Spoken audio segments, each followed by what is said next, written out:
Hi, everyone. Welcome back to Culture Over Competition. Last time I realized that we never introduced ourselves. So I'm Michaela. I'm Tom, and this is our second take. It's our second take. This episode of the podcast is the reality of gym ownership, the part Instagram doesn't show, The exciting stuff. the exciting stuff. When people say it must be so fun owning a cheer gym, what do you think they imagine your life looks like?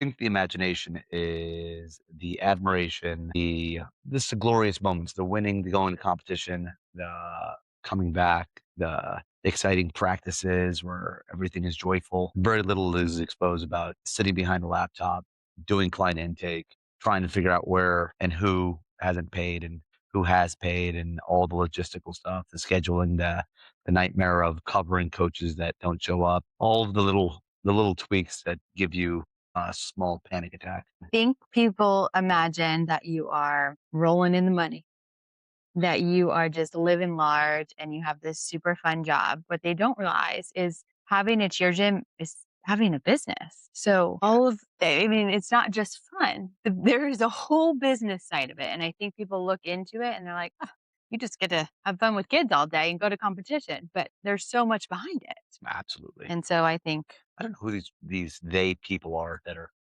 thinking that it's a walk in the park. That there's you plenty of people, Tom.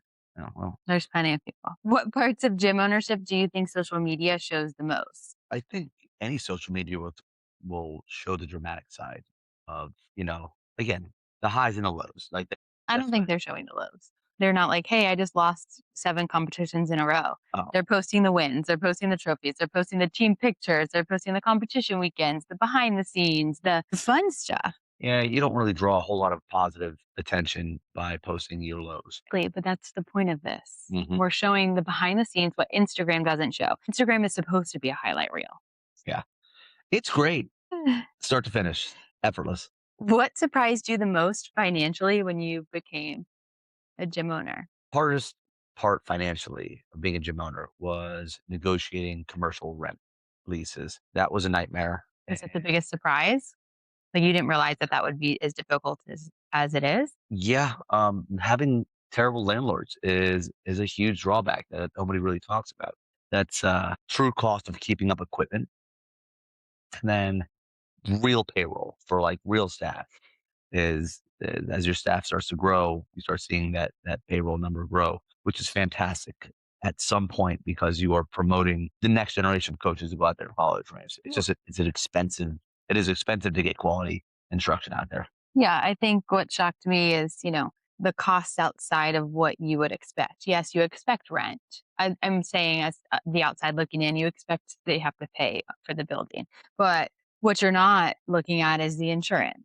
How much does choreography cost? What does the music cost? The competition fees. What does that look like? Uniforms. I guess Because, if you really look at like when we started cheerleading, 20 years ago, and you look at how much competitions have costed the entire industry at large, has been mind-boggling to think of how much competition used to be versus how much they are now.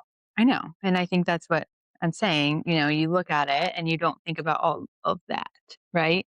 So I don't even want to think about that. I know. I'm just saying when you are pricing things out and people are like, "Oh, you're so expensive. If you're making all this money, look at all the kids you have. You must be Right. living large." And it's like, okay, but 99% of that goes right out the door. We're not Absolutely. keeping that. And so I think that that is a big surprise when you get into gym ownership that you Yes. don't see.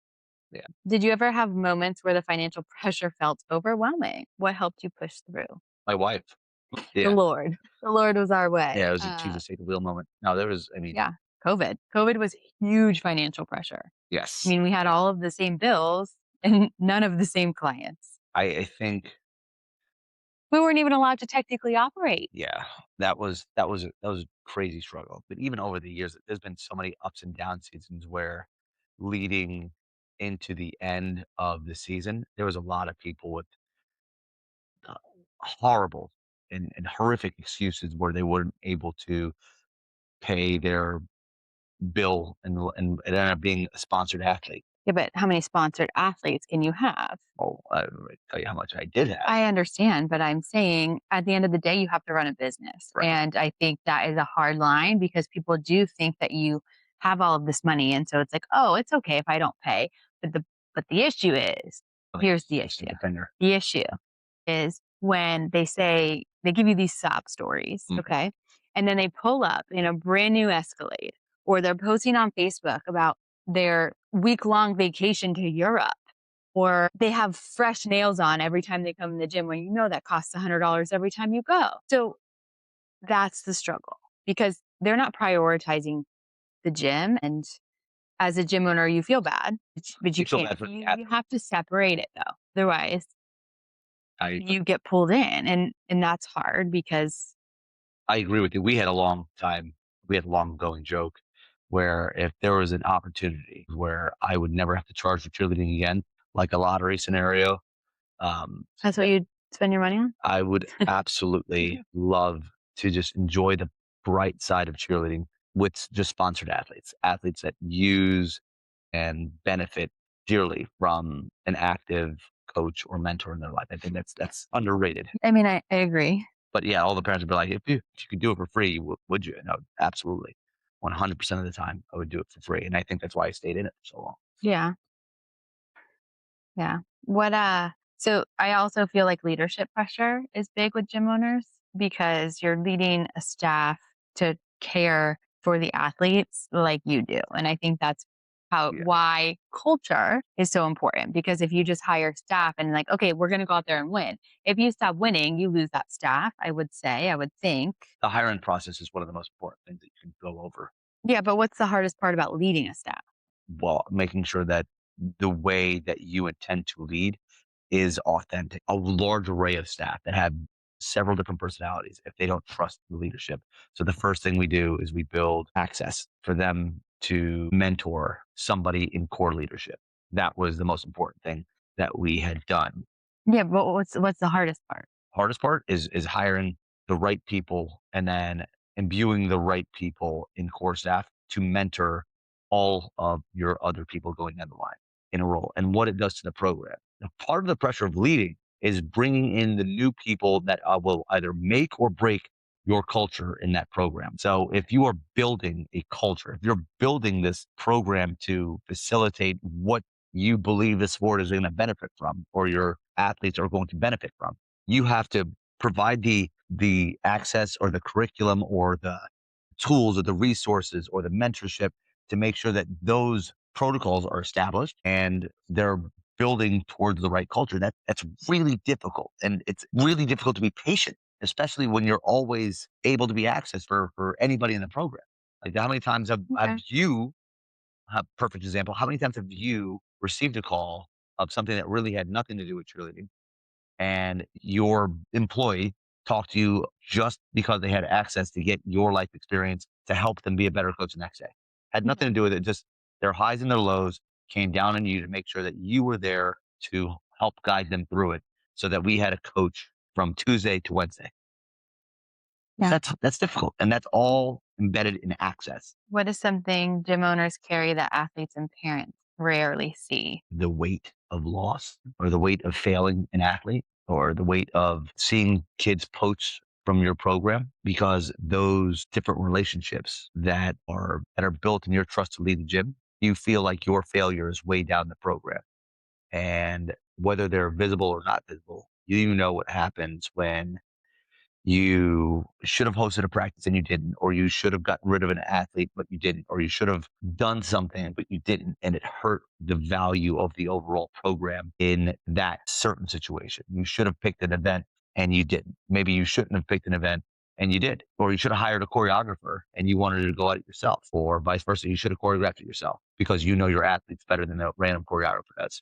Yeah. There's 1,000 different decisions that put weight on your athletes, and you will always carry around all of that weight because your number one priority is in what value can you offer your athletes that's going to benefit them in one, their cheer career, two, their character, and three, developing fond or good positive memories for them and their family to experience. All of that weight comes down on any gym owner that really cares about their athletes. There's a lot of times where people don't.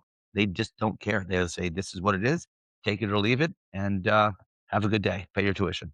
I think we carry the emotions of all of the kids that we come across. And I think the parents and the athletes, they do really see that because we do care about them. We care about them sometimes more than the business, right? We care about the person more than the business. And I think that's why we got into trouble a lot of times because trouble as in sponsoring that athlete or letting them still cheer even when Well, you also have the weight of the backstories. Like, that's what I mean. You yeah, this have parent is going through, the sob stories. You have the yes. weight of all of that because obviously they're not going around telling their business to everyone, but they are telling it to us. And so we have that weight. And so I think how do you handle the emotional weight of the gym? You know, you have the athletes, you have the parents, you have the staff, you have the finances, you have the culture. Yeah, it just the role is not for the faint of heart No, because but all of this is a necessity. How do you how do you handle it? handle the emotional part? Therapy, Jesus is usually the number one. That's where you lead everything. So there's a lot to be said in compartmentalizing your emotions. There's roles that you have to walk in where you cannot really host any emotion. You just have to be just critical and objective in your performance. And then there's some times where you have to lead on a softer role. You have to really be patient for whatever you planted to flower. There's so much gray area about what kind of person you need to be in each of these incidents. So, for instance, kids that are going through mental blocks or performance anxiety or whatever you want to call it, there's this point to where based on the personality of that athlete, you need to be a patient coach or you need to be a scientist and you need to make sure that those that you've adapted the right conversation for that athlete. Now, if you're talking about gym ownership, where you're no longer a coach at all, parents that will come in that have that are going fighting through divorce or cancer or they just lost their job or they're moving or there's so many times where your patience and your compassion is going to be your most valuable asset to help that's the situation. And then there's parts where you have to be an absolute savage, where your negotiating skills have to be prominent. You have to have an iron will to just follow the protocol required to get the job done. So there's just be used to having a wide spectrum of emotional breakdowns. What are some expectations parents have that gym owners struggle with behind the scenes? I think I could probably answer that You one. should definitely do this one. Some expectations are winning all of the time. Parents come 100%. in and they say, okay, well, if I'm paying this much money, I should win. But you're not paying to win. You're paying for the training. And this isn't a only me sport. Like this is a team sport. So if you're placed on a new level two team and everyone is learning level two and your daughter happens to be a little bit better maybe, or even just new to the level two as well, the expectation is still winning, which is crazy because I mean, Matters. well, yeah, but they have to grow together. And I think that parents have this this crazy expectation. They also have a crazy expectation that they should be involved in every little thing. And I don't think that's possible No one because ever wants to be back left. you have to be able to coach the children. I mean, I 100% don't believe in closed practices. I never will. I think that the parents should always be involved in that aspect of it for many reasons. But I think their expectations to say like, "Oh, well, I wanna know, why you moved Susie from this spot to this spot." And it's like, I feel like I could speak to that "But I shouldn't discuss another athlete with you." 100%. You don't you're not if you wanna talk to me about your child, I will happily sit there and explain everything. But the expectation that I'm supposed to tell you about every single athlete on the team is not real.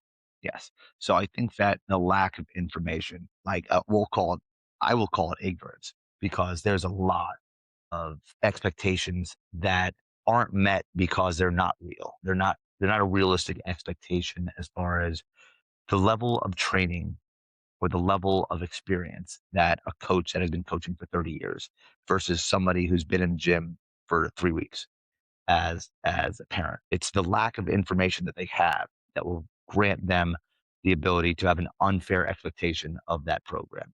And I think the one thing biting the industry in the butt right now is the fact that parents are allowed to go out there uninformed. Like there's no parent development for them to understand how their athlete could either A, benefit from the sport or how they can help make their athlete better or the actual guidelines or curriculums or things that are going to be expected of all the athletes on the floor to hit numbers or to hit what excellence in technique looks like or the pace of the routine. These if you talk to people about pace of the routine, there's a lot of parents that are not lifers that are just walking in here from going from gymnastics to cheerleading that have no idea what any of that means. It's not defined for them. But that's on you to explain that. It's on the program to inform No, that, that's what I'm saying. I mean, and I think that that's missed because there's a lot of parents that don't care. yeah, well, then they So don't shouldn't have a say.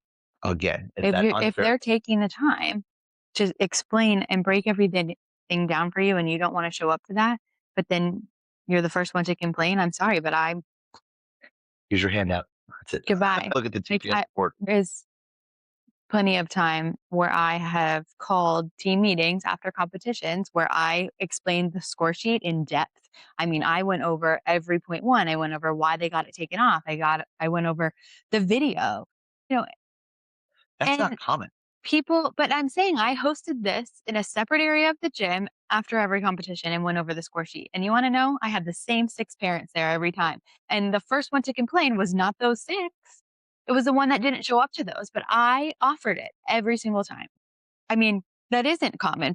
Coaches say, sorry, you don't need to know your score. How dare they not take cheerleading so serious? Okay. I'm not saying I'm saying they want to take it serious when they're not winning, I but was they're just playing not devil's going to advocate. show up. It's I not devil's advocate. I That's no, ignorant. I agree with that. And But that part is definitively an obstacle that needs to be met with well, and also the expectation that accountability. we as gym owners should be available 24 hours a day. That's an expectation that parents have that is unrealistic. Because how come you can't call Dave's Plumbing? That's a real company. That is a real Anyway, company. you Hey, can't Dave. call a plumbing company because they're closed after 5. You get a voicemail and then they return your call the next day. Mm, How come it's expected that you at 11 o'clock at night are supposed to handle a mental breakdown because Susie Lou got moved yeah. from center panel to off center panel. First of all, Or 7 a.m. before you are even up or you're getting your kids ready for school, you're expected to answer a phone call. I will not have you badmouth Susie Lou. Okay. I'm just saying that expectation isn't is It's unfair. it is so unfair because every other business shuts off. I mean, no, the owner doesn't ever shut off, but there's a voicemail that answers a call and they actually get to enjoy their dinner with their family or and I feel like as gym owners we are on call 24/7. That's the Well, way that as gym owners, we were on call 24/7 before I set boundaries. And so I think boundaries are huge. And, it's easy to talk a big game. Like, I'm not going to answer my phone after 8 o'clock. I think you're definitely onto something. Definitely the obstacle is But how many establishing times the did I boundaries. still answer my phone Yeah. after 8 p.m. after I said, I'm not going to answer my phone after 8 p.m.? It sounds like a you problem. I'm just saying. No, that's what I'm saying, but that's what they want to hear. How do you establish those boundaries, um, from today on? Yeah, I know, but it's hard. What are things parents may not realize that go into building a competitive program? I That think not every season is going to be good. yeah, it's like this unimaginable Rubik's Cube of it's in the smaller programs, it's the Rubik's Cube, you have less options to Yeah. utilize, So but the value of the program should always be anchored in what happens in the building, which is 99% of the time. that's good because this next question is how do you balance wanting to please everyone while still protecting the culture of the gym? Yeah, I guess it's the value in what the material is and how aggressively you pursue excellence in that. There's Well, I think you're never going to make everyone happy. There's some always people are just not happy. there's going to always be someone that is not happy and I think you have to be okay with that. You're not there to provide But happiness. protecting the culture of the gym like, "Hey, we still care about you just because we didn't put your daughter on a level 3 team when they don't know how to do a cartwheel doesn't mean that we don't love your child." And even if you're like, "Hey, your daughter has a back handspring. Thank you for thank you for acknowledging that." Building a level 3 team is definitively outside of the spectrum of just being a good tumbler Well, of or just course. being a this or that. Well, you have to know how to do everything else And and perform right, and that information and be is coachable. amen, sister. So So, that is partly the problem. You're not there to provide happiness. You're there to provide value I and know, consistency. but it's hard as a D2 gym, as a smaller gym. Yeah. When if you have 40 kids and you have to put together these teams, you're not going to make everyone happy. No. I mean, you're not going to make everyone happy if you have 1,000 kids And that's a dangerous part if you keep saying, "Why can I not make everybody happy?" Is what kind of value can I offer these 49 outside of kids? just winning? Right. What value are you offering outside of the competition? And And I think that's everybody key. looks towards character and growth. Yes. So those 2 things, can I make them healthier? Can I make them stronger? Can I make them smarter? Can I make them more of a better human?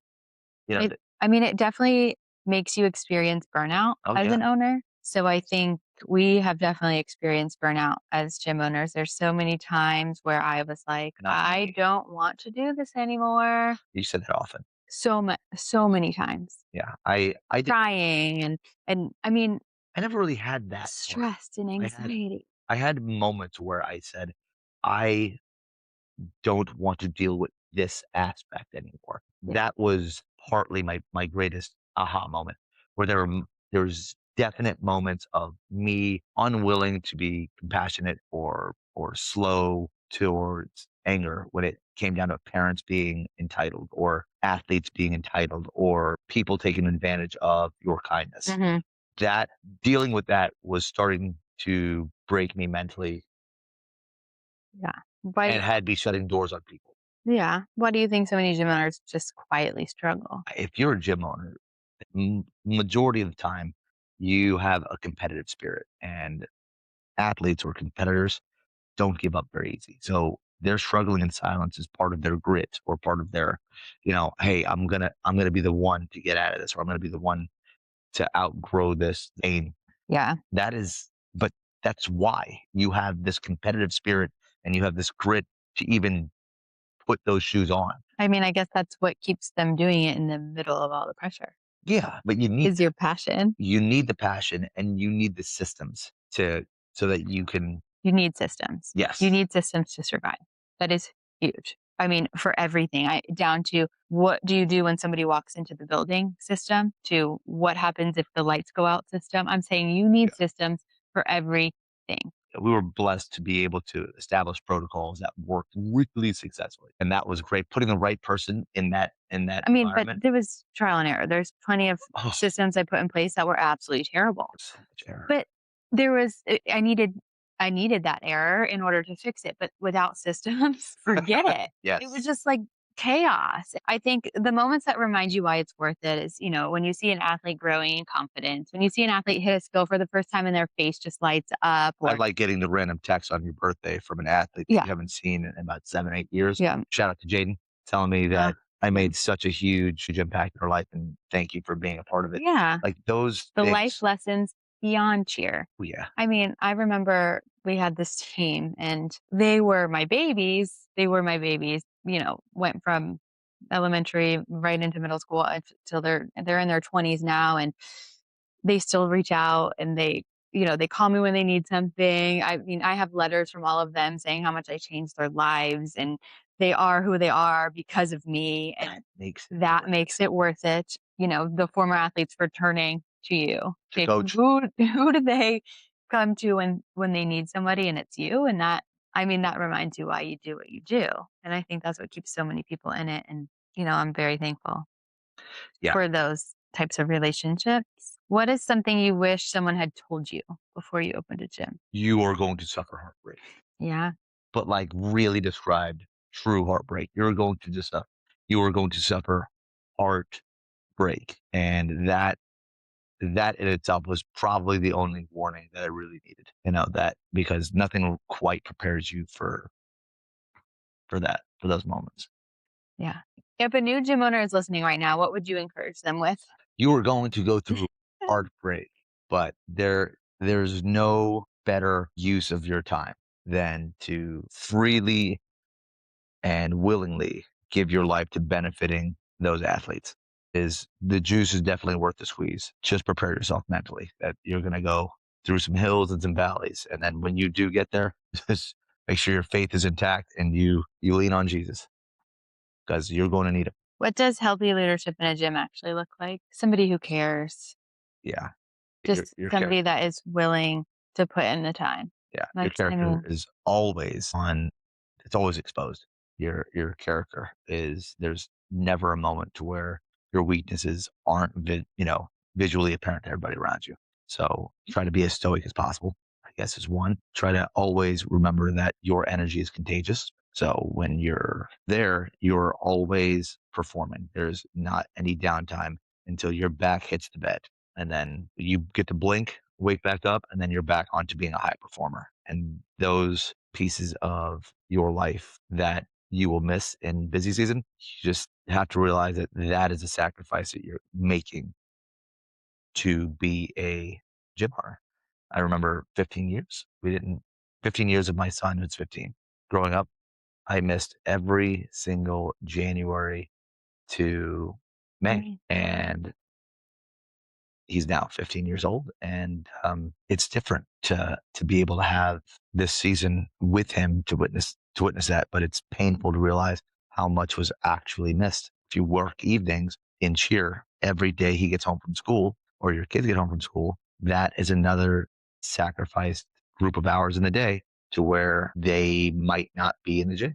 I think that is a good point. I felt burnout at one point because I was giving up all of this. I was giving up bedtime. I was giving up doing homework with my kids. I was giving up all of this stuff for parents and families who were so mean. And they're not all mean, but there's some that are just so mean and they don't realize that you're actually a person. And I know it was a choice that we chose to sacrifice that time. We did Yeah, for I our career, and I get that, but it's definitely part of the reason why I was like, I'm not doing this anymore." it was one of the happiest moments were seeing my kids in the gym They because they didn't. loved it there. Yeah, they And loved it then until they didn't. until they didn't, and then it was the battle between, "Why isn't dad here?" Or, "Why do you have to go back to the gym?" And then you're back at the gym training for parents to tell you that you're just not giving enough or you're Yeah, not. I know. I mean, that's yeah. If gym owners were more honest about the realities of this industry, what do you think would change? I don't think anything. I mean, I it's just like I think anything there's else. I think gym owners are pretty honest when it comes down to, like, the realities of owning a gym. I think if you ask them, I they're mean, but could you imagine if you were on Instagram and you're like, "Well, couldn't pay payroll this week. I'm I think off to get a full-time job." I mean, how many I worked a full-time job yeah, on top of the gym. I think that happens a lot with the smaller gyms. There's a lot of I know, people but who I'm just just saying, like I didn't post on Instagram like I just worked 40 hours and now I'm working another 40 hours at the gym. yeah, How's it that's going? Like that was never what I posted on Instagram. And I think that that's not, I mean, that's not really thank gonna, God. that's not gonna change. I think you don't post the ugly online. It's your highlight reel. But it happens. And That's just know that there's it just doesn't make you any less if you have to work for a bit and still, host your passion. Like that's okay. I I will guess always that's remember just what Hernan said. He said, "We still when we finally ended up having the ability to sell the gym, we actually had the opportunity to make it out alive." Hernan said there's the vast majority of people that just never made it out alive. There's so many people just walked away oh from my their gym. goodness, they just lock their doors and leave, Yeah, never come back. I and some of those people are like my big brothers in the sport, I know, but it's or hard. coaches or mentors or just people that I looked up to, and they got so fed up with the industry that they literally locked the door and walked away from it. And people that I envisioned in my mind who are kings of the sport, just and they don't want anything to do with it. So that's I think finding the ability to be honest as a gym owner with people looking to be a gym owner is probably it's underrated, but it's necessary. Yeah. I had a really good conversation with one of the programs that we're consulting today, and he has that brand new excitement. He's been running a tumbling program forever, and his excitement for building the program now into an all-star gym is he's got that brand new passion, and he's older than Yeah, I mean, that's so. awesome. I think that it's important. I think, you know But giving him the tools is why he's excited. He doesn't have to go yes, through a lot of the growing pains. alone? Yes, and so Yes. not going through it alone is an awesome situation. Yeah. Having a team of people or A coach, a a business mentor, coach, a yes, mentor, somebody that you can count on. consultant, all of those things are important in growing because again, this is a business. Oh, yeah. This is not just, Yeah, a club after school. Like this is a business and you have to treat it like one. And I think a lot of gyms don't treat it like that because it's their second. Like they have a career and this is just a passion, but it still has to be treated like a business, you know? I do know. Do you? Anyway, that's all I have today. So thanks for spending time with us. Our heart behind this podcast is to lead well, build strong gyms, and hopefully encourage people along the way. This industry is better when leaders support each other. And I think we can all agree to that. If this episode resonated with you at all, please send it to somebody, coach that might need it, a owner that might need it. This community gets stronger when we learn from each other. See you in the next episode. Peace out.